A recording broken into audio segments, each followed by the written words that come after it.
Namaskar and welcome to this new episode of What Does This Data Say?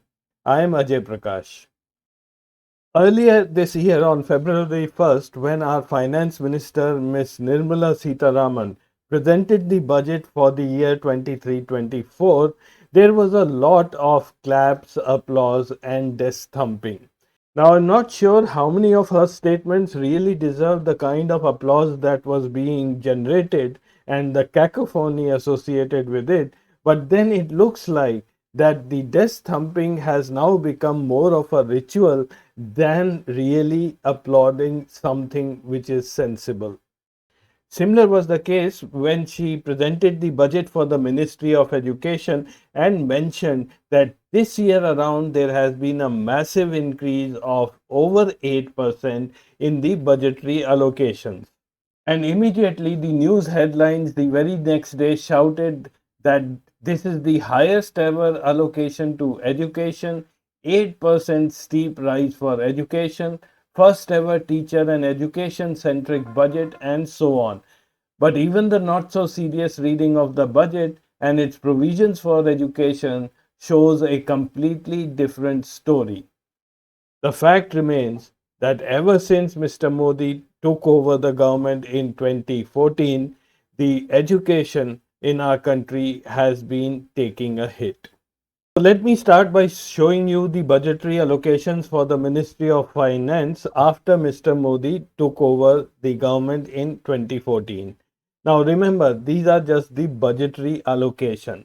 It is not necessarily that this amount was spent as given in the budget. Sometimes it goes over the budget and sometimes we spend less than the budget, which is called the actual spend. So here are the budgetary allocations from the year 2015-16 onward, right on to this year, where the budget was 1,12,899 crore rupees.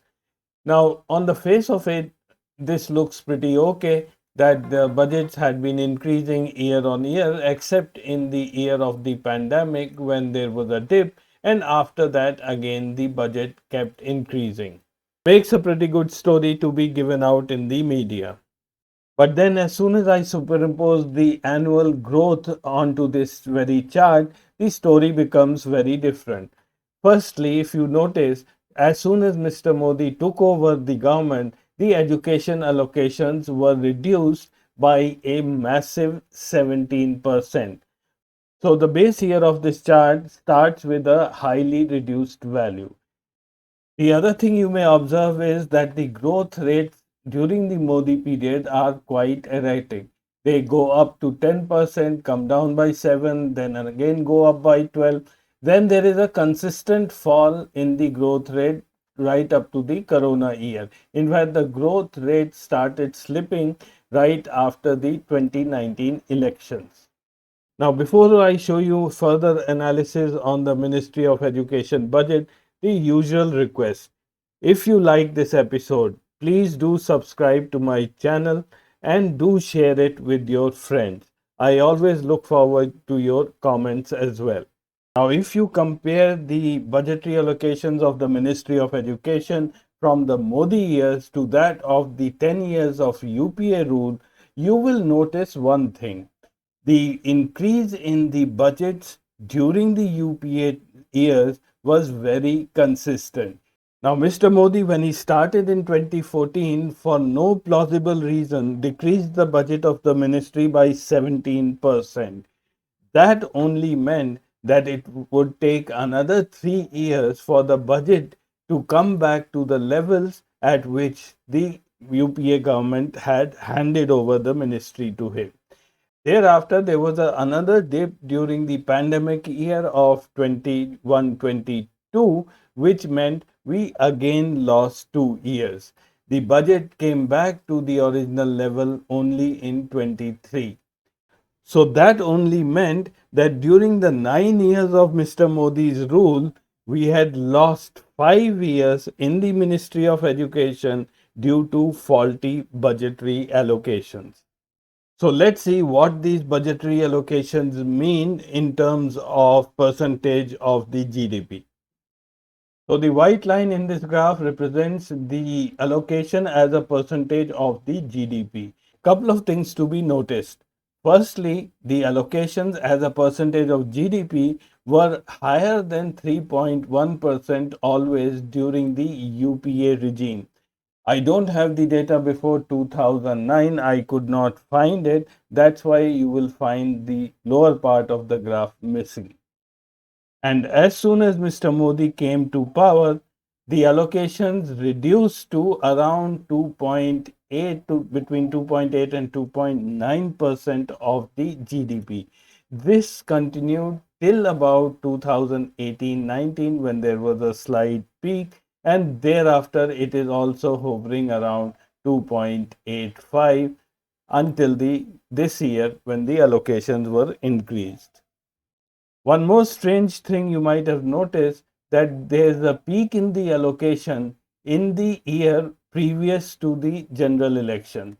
So there's a peak in 2018-19 when the allocations went above 3%, and this is repeated again this year in 23-24, 1 year before next year's election, where again the allocations have gone a little over 3%. Such consistent allocations cannot be by chance. They have to be by design. Now, when we talk of the budgetary allocations on the education ministry as a percentage of the GDP, you must remember that this figure of 3% of the GDP does not entirely come from the central government. There is a split between the central government and the state government. Together, they make up that amount, which is then calculated to be around 3% of the GDP. Now, here is one more interesting graph. This shows the contribution of the central and state governments in the budgetary allocations of the Ministry of Education. For instance, in the year 2009-10, the central government share was 0.7%, while the states contributed 2.4%, and that's how the figure of 3.1 was obtained. During the UPA regime, the central government share was around 0.7%, while the state share was anywhere between 2.2% to 2.6%. During the Modi period of the last 9 years, the central government share has dipped. It was 0.5%, and now it's even as low as 0.4%, while the states have been contributing rather consistently at 2.4%, and in the last 3 years the state share has gone up. So the summary is that the focus for the Modi government is not education, while the states are filling in the gap by putting in more money. What I've just explained is very evident in this graph. If you look at the compounded average growth rate during the UPA 1 period 2004 to 2009, it was a whopping 32.1%. During UPA 2, it fell to 13.2%, but during the Modi period, it was at its worst at 2.8% during the first 5 years, and with taking into account the 23 budget, it is now 4.5%. Now, digging a little deeper, you will see when, where, and how the Modi government has been chopping the budget of the Ministry of Education. Under the Ministry of Education, there are two departments. First is the Department of School and Secondary Education, and the next one is the Department of Higher Education.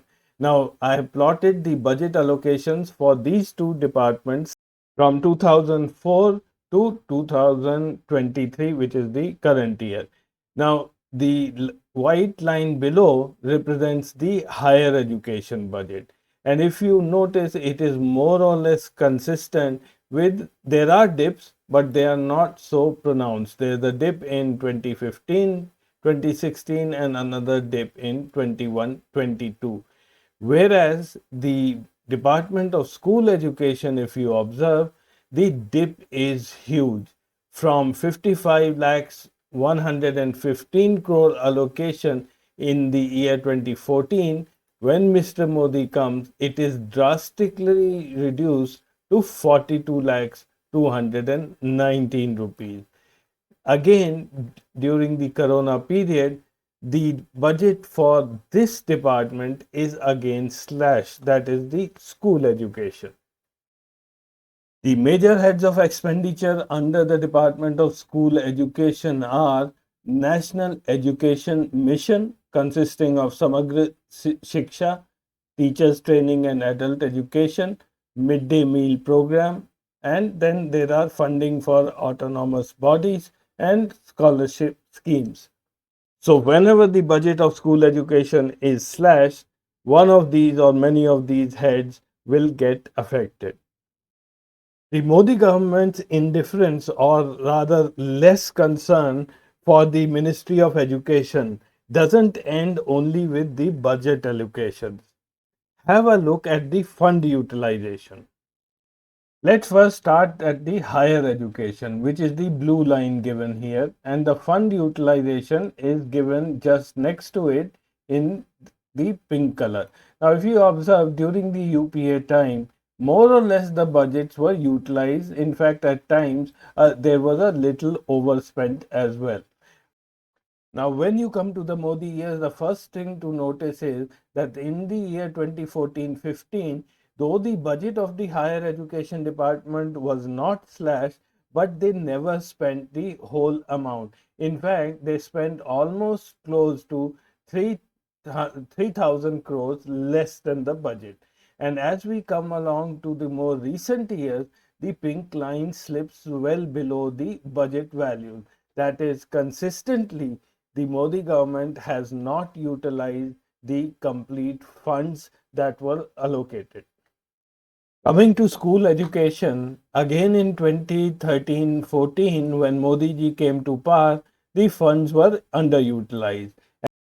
And as we come closer to the years 2020, 2022, the underutilization of funds becomes much more apparent. In fact, in the year 22, almost 6,000 crores of funds were not utilized. And speaking to the Hindu, just after this year's budget was presented, the Finance Secretary TV Somnathan seemed to suggest that the quality of education in India will not improve even if the government puts more money into this sector. Coming from a bureaucrat, that statement seemed pretty bizarre. I will wrap up this episode by showing you that how the policy of the Modi government is very different from what is being implemented or practiced. The National Education Policy 2020, which was made during the Modi period, states that universal access to high quality early childhood development, care, and education must be achieved by 2030. Some of you may recall that the Kothari Commission in the 60s had mentioned that India should spend at least 6% of its GDP on education. Unfortunately, we have never achieved that figure. And despite the low spending on education, the NEP 2020 draft also suggested that we spend at least 1.4% of the total government expenditure on early childhood education. We are today nowhere near that figure. Early childhood education deals with the pre-primary and primary school children. It promotes them to going to school and retaining them in school. It also addresses the issue of school dropouts. And remember, India had enacted the Right of Education Act in 2010 and became one of the 135 countries in the world to have such an act. This last graph which I am showing indicates the amount that has been allocated statewide for early education of a child. There is a wide disparity starting from around 35,000 rupees per child in Arunachal Pradesh and down to 3,000 rupees in Meghalaya. The All India allocation per child is around 8,300 rupees. And just see where the BJP ruled states figure in this allocation. Here is the list of states where the allocation per child is less than the All India average of 8,297. The list includes Meghalaya, West Bengal, Uttar Pradesh, these are the bottom three, Nagaland, Madhya Pradesh, Maharashtra, Bihar, Gujarat, and Karnataka. Some of these states are the usual suspects like Uttar Pradesh and Bihar. But one cannot understand how come states like Gujarat or Maharashtra are figuring in this list, and also a state like Karnataka. And then the states who are better off than the national average are in the middle of this list: Kerala, Assam, Odisha, Rajasthan, Goa, Punjab, Delhi, Tripura, Manipur, Chhattisgarh, Jharkhand, Tamil Nadu, and Telangana. Most of them are states where BJP is not in the power or not an alliance partner. So I'm leaving you with all this data, and I think you can draw your own inferences. Thank you for watching this episode. If you liked this episode, do subscribe to my channel and also share it with your friends. I'll see you again next week with some more interesting data. Till then, goodbye and namaskar.